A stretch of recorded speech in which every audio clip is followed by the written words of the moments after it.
വചനാഗ്നി വചനാഗ്നി ആത്മാവിൽ അഭിഷേക വചനാഗ്നി വചനാഗ്നി വചനാഗ്നി ആത്മാവിൽ അഭിഷേക വചനാഗ്നി ദേശങ്ങൾ രാജ്യങ്ങൾ ഗോത്രങ്ങൾ വംശങ്ങളെങ്ങും അറിയട്ടെ വചനാഗ്നി ദേശങ്ങൾ രാജ്യങ്ങൾ ഗോത്രങ്ങൾ വംശങ്ങളെങ്ങും പടരട്ടെ വചനാഗ്നി വചനാഗ്നി വചനാഗ്നി ആത്മാവിൽ അഭിഷേക വചനാഗ്നി വചനാഗ്നി വചനാഗ്നി ആത്മാവിൽ അഭിഷേക വചനാഗ്നി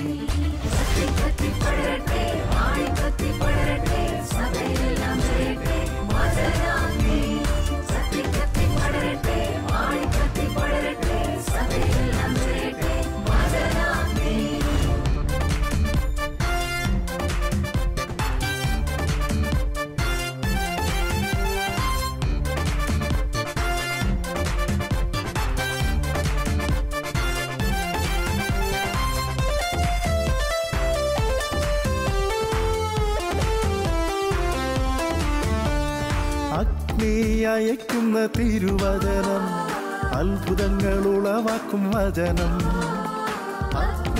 അയക്കുന്ന തിരുവചനം അത്ഭുതങ്ങൾ ഉളവാക്കും വചനം വിശ്വാസമേകുന്ന തിരുവചനം മാംസമായി തീർന്നൊരു ദൈവവചനം വിശ്വാസമേകുന്ന തിരുവചനം മാംസമായി തീർന്നൊരു ദൈവവചനം വചനാഗ്നി വചനാഗ്നി ആത്മാവിൽ അഭിഷേക വചനാഗ്നി വചനാഗ്നി വചനാഗ്നി ആത്മാവിൽ അഭിഷേക വചനാഗ്നി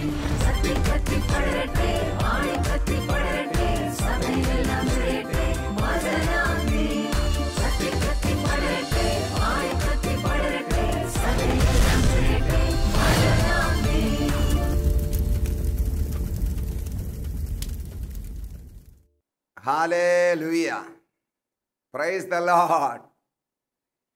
വീണ്ടും വരുവാനിരിക്കുന്ന കർത്താവായ യേശുവിൻ്റെ വലിയ നാമത്തിൽ പ്രിയ ദൈവജനമേ, നിങ്ങളെ എല്ലാവരെയും ഏറ്റവും സ്നേഹത്തോടെ ഈ വചന ശുശ്രൂഷയിലേക്ക് സ്വാഗതം ചെയ്യുകയാണ്. ഇന്നത്തെ ശുശ്രൂഷ നിങ്ങൾക്ക് ഏറെ അനുഗ്രഹത്തിനും വിടുതലിനും വിശുദ്ധീകരണത്തിനും കാരണമായി മാറട്ടെ എന്ന് പ്രത്യേകമായി പ്രാർത്ഥിക്കുന്നു.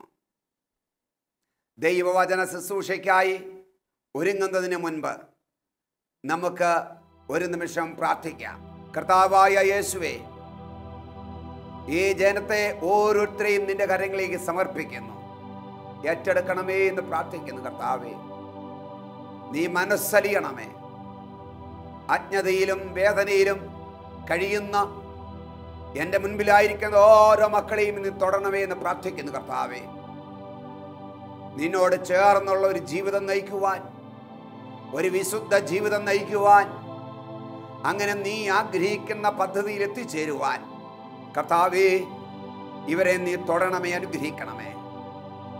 ഇവരുടെ അജ്ഞത മാറ്റണമേ. തിരുവചനത്തിലൂടെ കർത്താവെ സത്യത്തിൻ്റെ പൂർണ്ണതയിലേക്ക്, സ്വാതന്ത്ര്യത്തിലേക്ക് ഇവരെ നയിക്കണമേ എന്ന് പ്രാർത്ഥിക്കുന്നു. ഇവരുടെ കണ്ണുകളെ ഏറ്റവും വിശുദ്ധമായി സൂക്ഷിക്കാനുള്ള അഭിഷേകം ഇത് കാണുന്ന കേൾക്കുന്ന ഓരോരുത്തർക്കും നൽകണമേ എന്ന് പ്രാർത്ഥിക്കുന്നു. പ്രാർത്ഥന കേട്ട് അനുഗ്രഹിക്കുന്നതിനായി സ്തോത്രം. യേശുവിൻ്റെ വലിയ നാമത്തിൽ തന്നെ ആമേൻ.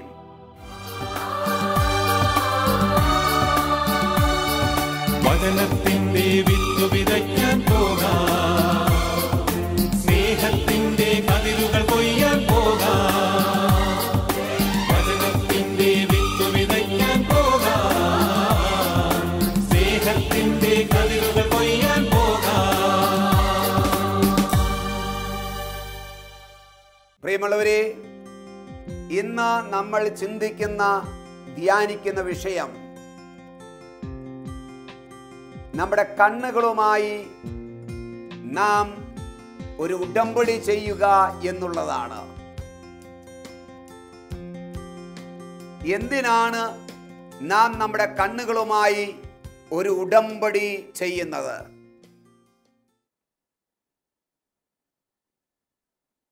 ഇങ്ങനെ എൻ്റെ കണ്ണുകളുമായി നാം ഒരു ഉടമ്പടിയിൽ ഏർപ്പെടുമ്പോൾ അതുകൊണ്ടുള്ള പ്രയോജനം എന്താണ്? നമ്മൾ ഈ വിഷയത്തെക്കുറിച്ച് ഇന്ന് ധ്യാനിക്കാൻ പോകുകയാണ്. ഇതിനാധാരമായി ജോബിൻ്റെ പുസ്തകം 31 അധ്യായം 1 തിരുവചനം ഇങ്ങനെ പറയുന്നു: ഞാൻ എൻ്റെ കണ്ണുകളുമായി ഒരു ഉടമ്പടി ചെയ്തിട്ടുണ്ട്. അപ്പോൾ ഞാൻ എങ്ങനെ ഒരു കന്യകയെ നോക്കും? നീതിമാനായ വിശുദ്ധനായ വിശ്വാസിയായ ജോബ് ഇവിടെ ഒരു പ്രസ്താവന നടത്തുകയാണ്. ജോബിനെ നമുക്ക് വളരെയേറെ പരിചയമാണ്. ഈ നീതിമാനായ ജോബ് എന്താണ് ഇവിടെ പറയുക? ഞാൻ എൻ്റെ കണ്ണുകളുമായി ഒരു ഉടമ്പടി ചെയ്തിട്ടുണ്ട്. നമുക്കറിയാം, ഉടമ്പടി ഇന്ന് വ്യക്തികൾ തമ്മിൽ ഉടമ്പടി നടത്താറുണ്ട്, രാജ്യങ്ങൾ തമ്മിൽ ഉടമ്പടി നടത്താറുണ്ട്, ദൈവവുമായിട്ട് നാം ഉടമ്പടിയിൽ ഏർപ്പെടാറുണ്ട്. വിവാഹിതർ വിവാഹ ദിവസം വിവാഹം കഴിക്കാൻ പോകുന്ന ആ വ്യക്തിയുമായി ഇതാ തിരുവചനത്തിൻ്റെ പുറത്ത് കൈകൾ വെച്ച് ദൈവത്തോട് ഒരു ഉടമ്പടി അവർ നടത്താറുണ്ട്, ഇന്ന് മുതൽ മരണം വരെയും. അപ്പം അങ്ങനെയുള്ള ഉടമ്പടികളെ കുറിച്ച് നമ്മൾ കേട്ടിട്ടുണ്ട്. ഇവിടെ ജോബ് പറയുന്നത് എന്താണ്? ഞാൻ എൻ്റെ കണ്ണുകളുമായി ഒരു ഉടമ്പടിയിൽ ഏർപ്പെട്ടിട്ടുണ്ട്. കണ്ണുകളെ വിശുദ്ധമായി സൂക്ഷിച്ചത് കൊണ്ട് എന്താ നേട്ടം, എന്താ പ്രയോജനം? നമ്മുടെ ഹൃദയം വിശുദ്ധമായി സൂക്ഷിക്കപ്പെടും. നമ്മുടെ മനസ്സിനെ നമുക്ക് വിശുദ്ധമായി സൂക്ഷിക്കുവാനായിട്ട് സാധിക്കും. ഞാൻ മോശമായിട്ടുള്ളത് കണ്ടിട്ടുണ്ടെങ്കിൽ, അശുദ്ധമായിട്ടുള്ളത് കണ്ടിട്ടുണ്ടെങ്കിൽ, മറ്റുള്ളവരെ നഗ്നത കണ്ടിട്ടുണ്ടെങ്കിൽ, പ്രിയമുള്ളവരെ, അത് നമ്മളെ വല്ലാതെ ശല്യം ചെയ്യും. നമ്മുടെ മനസ്സിൻ്റെ എല്ലാ തലങ്ങളെയും അത് അശുദ്ധമാക്കാം. മാത്രമല്ല, അശുദ്ധി നമ്മളെ ആസക്തിയുള്ളവരാക്കി മാറ്റുന്നു. ആയതിനാൽ ഇത് കാണുന്ന കേൾക്കുന്ന പ്രിയമുള്ളവരെ, പ്രിയ സഹോദരങ്ങളെ, പ്രത്യേകിച്ച് യുവതി യുവാക്കന്മാരെ, നിങ്ങളുടെ കണ്ണുകളുമായി ദൈവം മുൻപാകെ നിങ്ങളൊരു ഉടമ്പടിയിൽ ഏർപ്പെടണം. നിങ്ങളുടെ യൗവന ജീവിതത്തെ, യൗവന പ്രായത്തെ വിശുദ്ധിയിൽ സൂക്ഷിക്കുവാൻ, മലിനതയിലേക്ക്, അശുദ്ധിയിലേക്ക് പോകാതിരിക്കുവാൻ നീ നിന്റെ കണ്ണുകളെ ഏറ്റവും ഭദ്രമായി നമ്മൾ സൂക്ഷിക്കേണ്ടത് ആവശ്യമാണ്. പ്രിയമുള്ളവരെ, നാം നമ്മുടെ കണ്ണുകളുമായി ഒരു ഉടമ്പടിയിൽ ഏർപ്പെടണം. കാണേണ്ടത് മാത്രം കാണുവാൻ വേണ്ടിയുള്ളതായിരിക്കണം നമ്മുടെ കണ്ണുകൾ. ദൈവം ആഗ്രഹിക്കാത്ത, ദൈവഹിതത്തിന് ചേരാത്ത, ദൈവ ഇഷ്ടത്തിന് ചേരാത്ത ഒന്നും നമ്മുടെ കണ്ണുകൾ കൊണ്ട് കാണാനേ പാടില്ല. അത് നമ്മളെ അശുദ്ധിയും ആസക്തിയുമുള്ളവരാക്കി മാറ്റി പാപത്തിലേക്ക് നയിക്കും. പാപം നമ്മളെ മരണത്തിലെത്തിക്കും. ഹല്ലേലൂയ. നിന്റെ നിത്യജീവൻ നഷ്ടപ്പെടുവാനും നിത്യ നരകത്തിൽ, നാശത്തിൽ നീ പോകാതിരിക്കുവാനും, ഒരു പാപത്തിൽ നിന്ന് അടുത്ത പാപത്തിലേക്ക്, വലിയ പാപത്തിലേക്ക്, പ്രത്യേകിച്ച് ലൈംഗികമായ അശുദ്ധിയിലേക്കോ, പാപത്തിലേക്കോ, വ്യഭിചാരത്തിലേക്കോ, സ്വവർഗഭോഗത്തിലേക്കോ, അതിനപ്പുറമായ പാപത്തിലേക്കോ മകനെ, മകളെ, നീ പോകാതിരിക്കുവാൻ നിന്റെ കണ്ണുകളെ നീ കടിഞ്ഞാനിട്ട് സൂക്ഷിക്കണം. കണ്ണുകളുമായി നീ ഒരു ഉടമ്പടിയിൽ ഏർപ്പെടണം. കണ്ണുകളുമായി ഉടമ്പടിയിൽ ഏർപ്പെട്ട വ്യക്തിക്ക് ഒരു വ്യക്തികളെയും, പുരുഷന്മാർക്കാണെങ്കിൽ സ്ത്രീകളെ, സ്ത്രീകൾക്കാണെങ്കിൽ പുരുഷന്മാരെ അശുദ്ധിയോടെ നോക്കാനോ കാണുവാനോ സാധിക്കുകയില്ല. മറ്റുള്ളവരെ നഗ്നത കാണാൻ ഒരു സാഹചര്യമോ സാധ്യതയോ ഉണ്ടാകുന്ന ആ സ്ഥലത്തുനിന്ന് പോലും നിന്റെ കണ്ണുകളെ പറിച്ചു മാറ്റുവാൻ, മുഖം തിരിച്ചു കളയുവാൻ നിനക്ക് സാധിക്കുന്നത് ഈ കണ്ണുകളുമായി ഒരു ഉടമ്പടിയിൽ ഏർപ്പെടുന്നവർക്ക് മാത്രമേ സാധിക്കൂ. അങ്ങനെയുള്ളവർക്കാണ് വിശുദ്ധ ജീവിതം, അങ്ങനെയുള്ളവർക്കാണ് സ്വർഗരാജ്യം ദൈവം വാഗ്ദത്തം ചെയ്തിരിക്കുന്നത്. അതുകൊണ്ട് വെളിപാട് പുസ്തകത്തിൽ വീണ്ടും വീണ്ടും പറയുന്നൊരു കാര്യമുണ്ട്. ജയം വരിക്കുന്നവന്, ജയാളിക്ക് ഞാൻ ജീവന്റെ കിരീടം കൊടുക്കുമെന്ന്. ഈ ലോകത്തിൽ പരാജയപ്പെട്ട് പ്രലോഭനങ്ങളിൽ വീണ് പരാജിതനായ ഒരു വ്യക്തിക്കല്ല, ജീവിത പ്രലോഭനങ്ങളുടെ മുൻപിൽ, ഈ ലോക ജീവിതത്തിൽ പ്രലോഭനങ്ങളും പരീക്ഷകളും ഉണ്ടാകുമ്പോൾ അവിടെയൊക്കെ ജയം വരിക്കുന്നവന്, ജയം വരിച്ച് ജയാളിയായി മാറുന്നവന്, അങ്ങനെയുള്ളവന് ജീവന്റെ സിംഹാസനം, ജീവന്റെ ഫലം ദൈവം വച്ചിരിക്കുന്നു എന്ന് ബൈബിൾ നമ്മളെ പഠിപ്പിക്കുന്നു. പ്രിയമുള്ളവരെ, ദാവീദിനെ നമുക്കെല്ലാം അറിയാം. ദാവീദ് രാജാവ് വലിയ പാപത്തിലേക്ക് അവൻ പോകുകയുണ്ടായി. എന്താ കാരണം? അതിൻ്റെ സ്റ്റാർട്ടിങ് എന്താ? ഉച്ച കഴിഞ്ഞ് ആ ചോറൂണ് കഴിഞ്ഞ് വൈകുന്നേരം മട്ടുപ്പാവിലൂടെ അവൻ ഉലാത്തുകയാണ്. സായാഹ്ന സവാരി ചെയ്തുകൊണ്ടിരുന്നപ്പോൾ അവനൊരു കാഴ്ച കണ്ടു. ദൂരെ കുളക്കരയിൽ പുഴവക്കത്ത് ഒരു സ്ത്രീ കുളിക്കുന്നു. യാദൃശ്ചികമായി നമുക്ക് കാണാം. നമ്മുടെ കണ്ണുകൾ തുറന്നിരിക്കുന്നത് കൊണ്ട്, നമ്മളെപ്പോഴും യാത്ര ചെയ്യുന്നത് കൊണ്ട് ഇങ്ങനെയുള്ള സംഭവങ്ങളൊക്കെ നമ്മൾ കണ്ടെന്നിരിക്കും. കാണുന്നത് തെറ്റല്ല.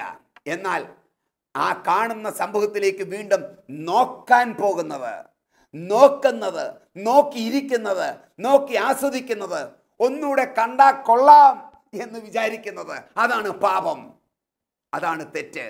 കാരണം പാപം നിന്റെ അകത്തുള്ളത് കൊണ്ടാണ് ഈ പ്രവൃത്തി നീ ചെയ്യുന്നത്. ദാവീദ് എന്ത് ചെയ്തു? അവനൊരു കാഴ്ച കണ്ടു. ആ കണ്ടതിലേക്ക് അവൻ നോക്കി നിന്നു. കുറെ നേരം ആസ്വദിച്ചു. അവൻ്റെ ഉള്ളിൽ അവൻ ആസ്വദിച്ചു. ആ സ്ത്രീയുമായി പാപപ്രവൃത്തിയിൽ ഏർപ്പെടുന്നത്, ലൈംഗിക പാപത്തിൽ ഏർപ്പെടുന്നത് അവൻ ആസ്വദിച്ചു. അവൻ്റെ ആ ആസ്വാദനത്തിൻ്റെ ഫലമായി അവൻ അവളെ രഹസ്യത്തിൽ വിളിച്ചു വരുത്തി അവളുമായി വ്യഭിചാരം ചെയ്യുകയാണ്. പിന്നീട് അവളുടെ ഭർത്താവിനെ, ഊറിയ എന്ന് പറയുന്ന ഭർത്താവിനെ ഇതാ കൊല്ലുകയും ചെയ്തു. അങ്ങനെ 2 തിന്മകൾ അവൻ ചെയ്യുകയുണ്ടായി. ദൈവത്തെ ഇത് വളരെയധികം വേദനിപ്പിച്ചു. ഞാൻ പറഞ്ഞു വന്നത് കാരണം ദാവീദ് വലിയ പാപം ചെയ്യുവാനായിട്ട് കാരണം അവൻ്റെ കണ്ണുകളിലൂടെയാണ് ആ പാപം ആരംഭിച്ചത്. വേണ്ടാത്തത് അവൻ കണ്ടു, അശുദ്ധമായത് കണ്ടു, നോക്കി നിന്നു, അത് ആസ്വദിച്ചു, അത് മനസ്സിലിട്ട് താലോലിച്ചു, അത് പ്രവൃത്തിയിലേക്ക് കടന്നു വന്നു. ദുർമോഹം ഗർഭം ധരിച്ച് പാപത്തെ പ്രസവിച്ചു. അവൻ്റെ കണ്ണുകളുമായി അവൻ ഉടമ്പടി നടത്തിയിരുന്നെങ്കിൽ, അല്ലെങ്കിൽ കണ്ടതിൽ നിന്ന് പെട്ടെന്ന് മുഖം തിരിച്ചിരുന്നെങ്കിൽ, അവർ ഈ പാപത്തിലേക്കൊന്നും അനർത്ഥങ്ങളിലേക്ക് വീണ്ടും വീണ്ടും വീഴേണ്ടി വരികയില്ലായിരുന്നു. ഇത് കേൾക്കുന്ന പ്രിയ സഹോദരങ്ങളെ, പ്രത്യേകിച്ച് ചെറുപ്പക്കാരായിരിക്കുന്ന സഹോദരി സഹോദരങ്ങളെ, നിങ്ങൾ ഈ അശുദ്ധിയിലേക്ക് പോകരുത്, അശുദ്ധമായത് കാണരുത്. ഇന്ന് എല്ലാവരുടെ കയ്യിലും മൊബൈൽ ഉണ്ടല്ലോ. മൊബൈൽ തനിച്ചിരുന്ന്, പേഴ്സണലായിട്ടിരുന്ന്, സ്വകാര്യമായിട്ട് എവിടെ വേണമെങ്കിലും ഇരുന്ന്, ആരും കാണാതെ അതിനകത്തൂടെ നെറ്റ് ഉപയോഗിച്ചുകൊണ്ട് നിങ്ങൾക്ക് മറ്റുള്ളവരുടെ കിടപ്പറകളിലേക്ക് പോകാം, മറ്റുള്ളവരുടെ നഗ്നത കാണാം അല്ലേ? ഇന്ന് എന്തേറെ കുഞ്ഞുങ്ങൾ, യുവജനങ്ങൾ, വിവാഹം കഴിച്ചവർ പോലും ഈ നെറ്റിലൂടെ, മൊബൈൽ വഴി, ഈ ടി വിയിലൂടെ നഗ്നത കണ്ട് ആസ്വദിക്കുകയും സ്വയംഭോഗം ചെയ്യുകയും സ്ത്രീ പുരുഷന്മാരുമായിട്ട് പാപത്തിൽ ഏർപ്പെടുകയും ചെയ്യുന്ന അവസ്ഥ ആരംഭിക്കുന്ന എവിടെയാണ്? കാഴ്ചയിലൂടെ. എൻ്റെ ശബ്ദം കേൾക്കുന്ന പ്രിയമുള്ളവരെ, നിന്റെ കണ്ണുകളെ അശുദ്ധിക്ക് വേണ്ടി വിട്ടുകൊടുക്കരുത്. കാണേണ്ടത് മാത്രമേ കാണാവൂ. ദൈവം നമുക്ക് അവയവങ്ങളെ നൽകുമ്പോൾ, കണ്ണുകളെ സൃഷ്ടിച്ചപ്പോൾ ദൈവത്തിന് ഉദ്ദേശമുണ്ടായിരുന്നു. ജീവന്റെ വൃക്ഷം മാത്രം കാണുവാൻ, നല്ലത് മാത്രം കാണുവാൻ, അതിനുവേണ്ടിയാ ദൈവം ഈ കണ്ണ് തന്നിരിക്കുന്നത്. അതുകൊണ്ട് ഈ കണ്ണുകളുടെ അശുദ്ധി കാണുന്ന, മറ്റുള്ളവരെ നഗ്നത കാണുന്ന, മറ്റുള്ളവരുടെ കിടപ്പറയിലുള്ള കാര്യങ്ങൾ സിനിമയിലൂടെയോ മൊബൈൽ വഴിയോ നെറ്റ് വഴിയോ ഒക്കെ കാണുന്ന, ആസ്വദിക്കുന്ന പ്രിയമുള്ളവരെ, ഇത് വലിയ തെറ്റാണ്, പാപമാണ്. ഇതിലേർപ്പെടരുത്. കാഴ്ചയിലൂടെ കാണുന്നത് മനസ്സിൽ പതിഞ്ഞു കിടക്കും. അത് നാളുകൾ വർഷങ്ങൾ കഴിഞ്ഞാലും പോകുക പ്രയാസമുള്ള കാര്യമാണ്. നീ കാണുന്നത് മനസ്സിൽ കിടക്കും. നിന്റെ പ്രാർത്ഥനാ ജീവിതത്തെ തടസ്സപ്പെടുത്തും. നിനക്ക് പഠിക്കാൻ പറ്റിയേല. ജോലി ചെയ്യുന്നവരാണെങ്കിൽ ജോലി ചെയ്യാൻ വളരെയധികം ബുദ്ധിമുട്ടാണ്.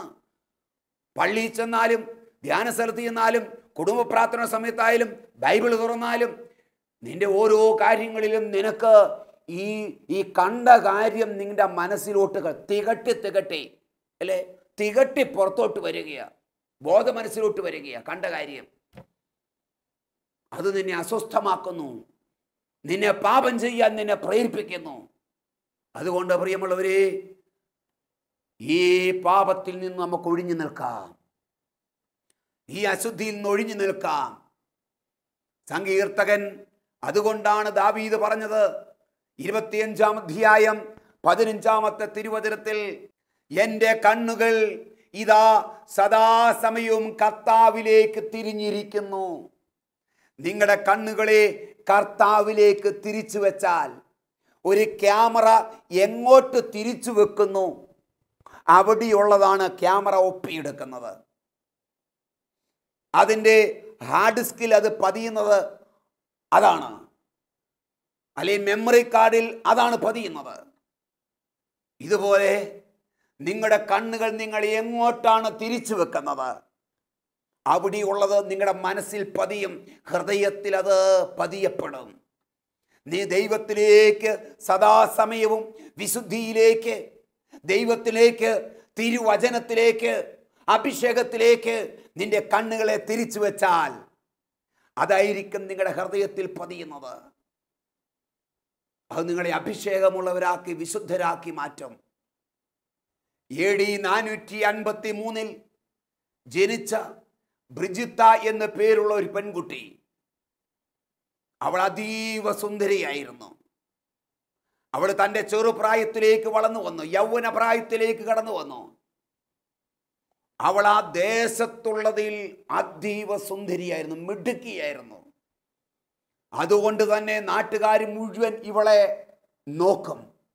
ഇവൾ വഴിയിലൂടെ എവിടെ പോയാലും നാട്ടിലുള്ളവർ മുഴുവൻ ഇവളെ നോക്കുവാനും ശ്രദ്ധിക്കാനും തുടങ്ങി.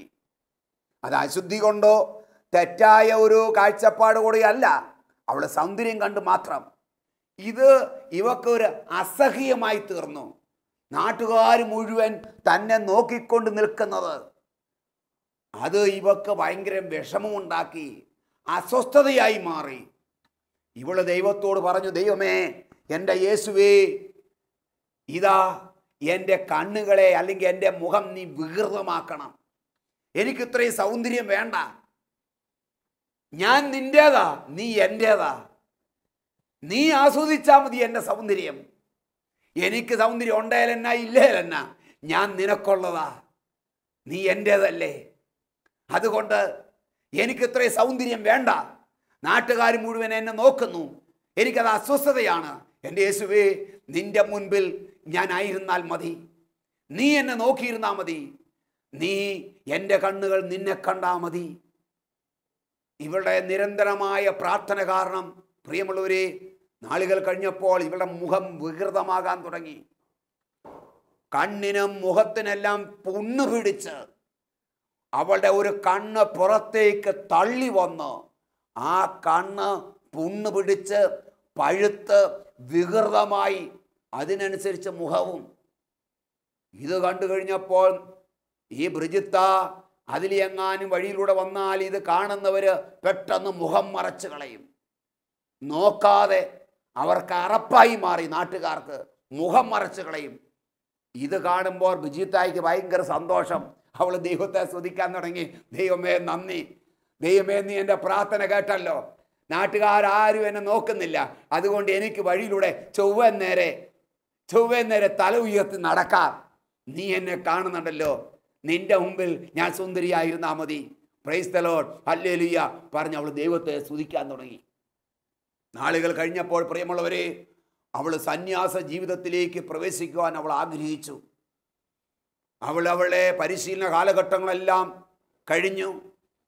അവളുടെ വിശുദ്ധ വസ്ത്രം, ശിരോവസ്ത്രം കിട്ടുന്ന അന്ന് അവളുടെ 20-ാമത്തെ വയസ്സിൽ അഭിമന്യ പിതാവ് വന്ന് വ്രതവാഗ്ദാനം അവൾ എടുത്തപ്പോൾ, അവൾക്ക് ശിരോവസ്ത്രം അവൾക്ക് കൊടുത്തപ്പോൾ എന്താ സംഭവിച്ചത്? അവളുടെ വികൃതമായ മുഖമെല്ലാം മാറ്റപ്പെട്ടു, കണ്ണെല്ലാം അകത്തോട്ട് കയറി. പഴയതിനേക്കാൾ മുൻപുണ്ടായിരുന്നതിനേക്കാൾ ശോഭയേറിയ വെട്ടിത്തുളങ്ങുന്ന സൗന്ദര്യമുള്ളവളായി ഈ ബ്രിജിത്ത മാറ്റപ്പെട്ടു.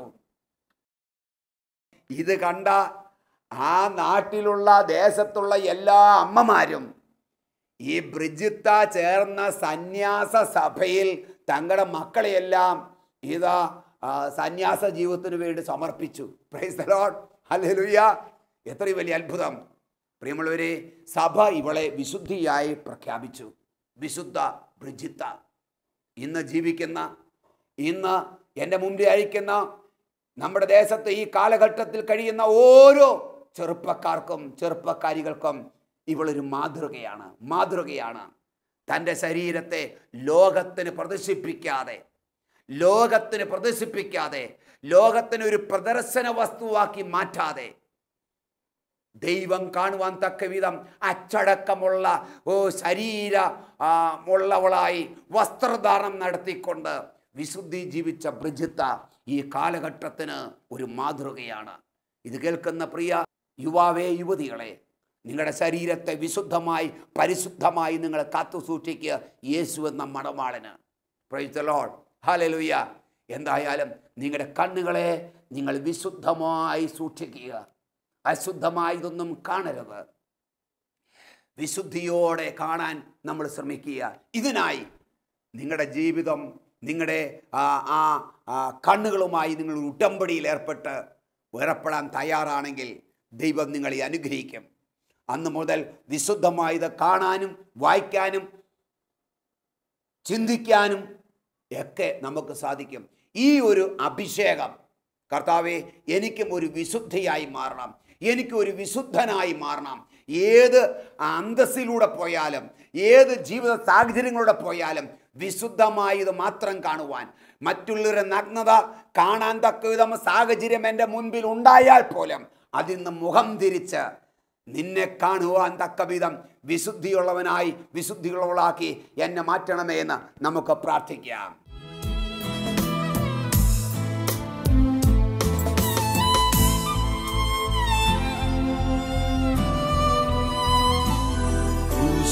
കണ്ടു ഞാൻ നിൻ സ്നേഹത്തെ, ആഴമാർന്ന നിൻ മഹത്യാഗത്തെ.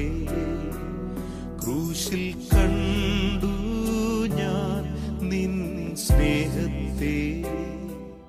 നമ്മുടെ ജീവിതത്തെ യേശുവിന്റെ കരങ്ങളിലേക്ക് സമർപ്പിക്കാം.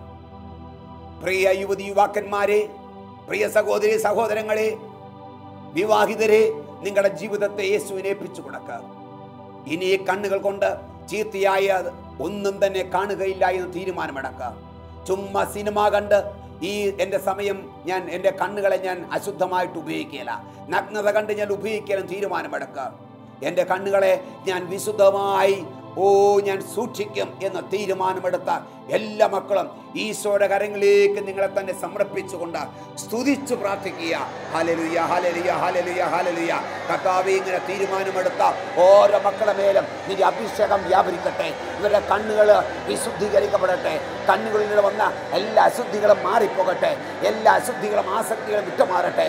യേശുവിൻ്റെ രക്തത്താൽ ഇവരുടെ കണ്ണുകൾ കഴുകപ്പെടട്ടെ, ഇവരുടെ കണ്ണുകൾ കഴുകപ്പെടട്ടെ, മനസ്സ് വിശുദ്ധീകരിക്കപ്പെടട്ടെ, അശുദ്ധികൾ മാറട്ടെ. യേശുവിൻ്റെ നാമത്തിൽ ഇവരുടെ കണ്ണുകൾ അനുഗ്രഹിക്കപ്പെടട്ടെ. വിശുദ്ധമായത് മാത്രം കാണുവാനായിട്ട്, വിശുദ്ധമായവനെ കാണുവാനായിട്ട് ഇവരുടെ കണ്ണുകൾ അഭിഷേകം പ്രാപിക്കട്ടെ, മനസ്സ് വിശുദ്ധീകരിക്കപ്പെടട്ടെ. Hallelujah, hallelujah. ദൈവിക ശക്തിയുടെ മേൽ വ്യാപരിക്കട്ടെ. പ്രിയ പരിശുദ്ധാത്മാവേ, ഓ അഭിഷേകമായി അഭിഷേകമായി ഇവരുടെ മേൽ വ്യാപരിക്കണമേ, ഇവരുടെ കണ്ണുകളെ മേൽ വ്യാപരിക്കണമേ. ഓ ഇവരുടെ കണ്ണുകൾ എപ്പോഴും സദാ നിന്നിലേക്ക് തിരിഞ്ഞിരിക്കുവാൻ തക്ക വിധം കൃപ ഇവരുടെ മേൽ വ്യാപരിക്കട്ടെ. Hallelujah, hallelujah. അശുദ്ധികൾ മാറട്ടെ, ആസക്തികൾ മാറട്ടെ, പാപങ്ങൾ ക്ഷമിക്കപ്പെടട്ടെ എന്ന് പ്രാർത്ഥിക്കുന്നു കർത്താവേ. Hallelujah, hallelujah. വിശുദ്ധിയെപ്പോലെ വിശുദ്ധ ജീവൻ നയിക്കുവാൻ ഇവരുടെ മേൽ അഭിഷേകത്തിന്റെ ശക്തി, അഭിഷേകത്തിന്റെ കാഴ്ചപ്പാട്, വിശുദ്ധിയുടെ കാഴ്ചപ്പാട് നിറയട്ടെ, നിറയട്ടെ, നിറയട്ടെ, നിറയട്ടെ. Hallelujah, hallelujah, hallelujah. പരിശുദ്ധ അമ്മേ, ദൈവമാതാവേ, ഓ അമ്മ ഇവർക്ക് വേണ്ടി പ്രത്യേകമായി മധ്യസ്ഥം വഹിക്കണമേ. കൃപയൊഴുകട്ടെ, ഒഴുകട്ടെ, ഒഴുകട്ടെ, ഒഴുകട്ടെ. Hallelujah, hallelujah, hallelujah, hallelujah. യേശുവേ ആരാധന, ആരാധന, ആരാധന, ആരാധന, ആരാധന, ആരാധന. Hallelujah, hallelujah, hallelujah, hallelujah.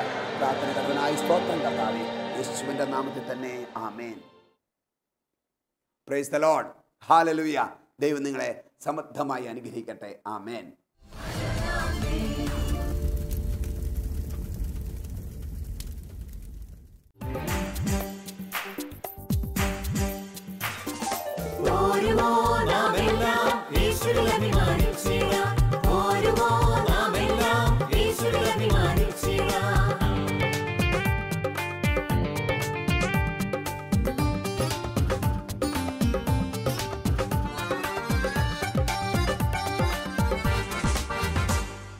നമ്മുടെ നാഥൻ ഒലിവുമലയിൽ അന്ന് നൽകിയ മിഷൻ ദൂത് തലമുറ തലമുറ കൈമാറി കെടാതെ ഞങ്ങൾ ഘോഷിക്കും, കെടാതെ ഞങ്ങൾ ഘോഷിക്കും.